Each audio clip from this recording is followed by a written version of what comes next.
Can you clarify that? Ano yung obligation na sinasabi mo?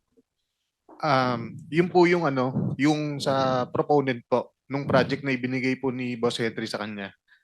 At yung regarding naman po dun sa pagdadala ng obligasyon, meron po akong ano, follow-up na magpapatunay na si What exactly did you mean when you said nung nag-ano ka sa house, yung obligasyon, ano yung obligation na yon? Pera, pera para po. kanino, lagay, ano yung context ng obligation?